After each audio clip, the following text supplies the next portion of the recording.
Hey guys, today we're going to be talking about what did Jesus say the church is for. So, when people think of church, what do you think of usually?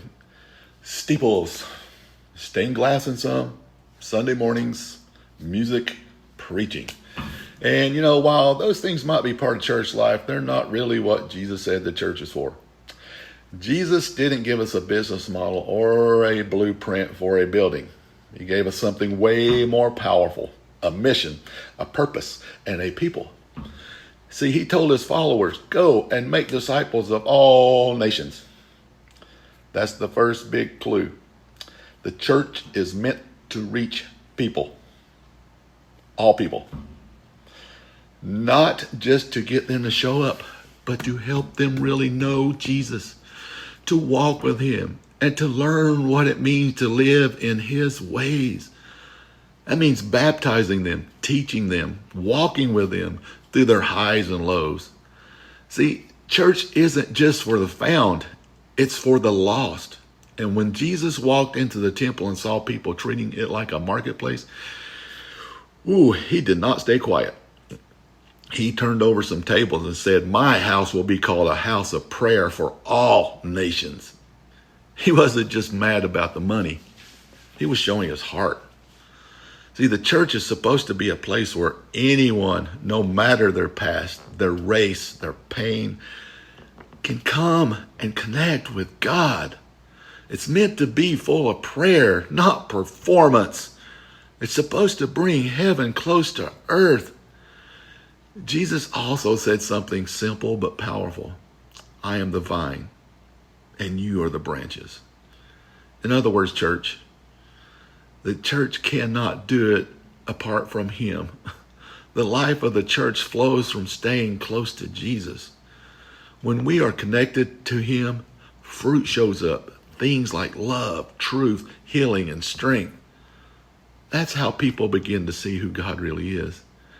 Do you remember the time when Jesus stood in the synagogue and he opened the scroll to Isaiah and he read the words, "The Spirit of the Lord is on me, because he has anointed me to proclaim the good news to the poor, to set the captives free, to heal the brokenhearted." Then he sat down and he said, today this is fulfilled in your hearing. That was his mission, and now it's ours. See, the church is here to bring hope to the hopeless, to fight for the hurting, to tear down the works of darkness, and to carry the same spirit that raised Jesus from the dead. But here's something we can't ignore. The church's ability to fulfill that mission depends on the faithfulness of its people.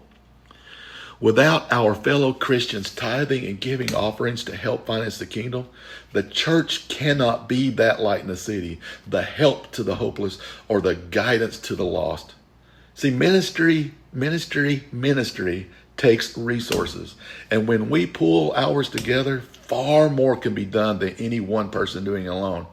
How can you expect your church to fulfill its mission, both what you desire and what it truly needs to do, if you refuse to support it financially?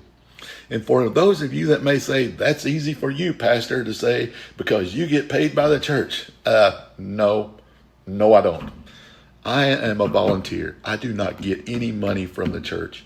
In fact, I give more to the church than anything else in my life, because I know for a fact God pays better than anything this world can pay. I know that when I place my funds with others, it goes much further in his house. I give my time and my cares because God gave me so much. This isn't about guilt. It's about grace. It's about trust. Partnering with God means investing in the local church so it can do what only it can do in your community. Be a light in dark places and a refuge in hard times. See, your giving fuels the mission. It makes outreach possible, discipleship sustainable, and compassion practical. And let's not forget what he said in the upper room.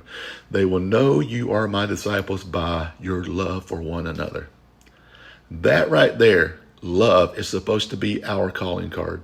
Not just the easy kind of love, but the kind that sacrifices, forgives, and stays. See, the church should feel like family. Not perfect, but real. Full of grace, full of truth, The kind of love that makes people wonder, who is this Jesus they follow? Then, if you'll look back, remember what Jesus said to Peter? He said, feed my sheep. He was saying, take care of my people. That's another part of the church calling, helping believers grow, protecting them from lies, teaching the word, and equipping them to go out and live it. We don't just gather to be filled, we gather to be sent. So what's the church for? It's for worship. It's for prayer. It's for the broken. It's for the lost. It's for building people up, not tearing them down. It's for truth, love, grace, and mission. It's for showing the world what Jesus looks like. And here's the best part. Jesus said he would be with us in it all. I will build my church, he said, and the gates of hell will not prevail against it. So no matter what comes, storms, conflict, culture shifts, confusion, the church still stands, not because of us, but because of him. Let's be that church, not just a place, but a people, not just a crowd, but a body, not just saved, but sent. Take care of your church so it can take care of you. Love you guys. Be blessed.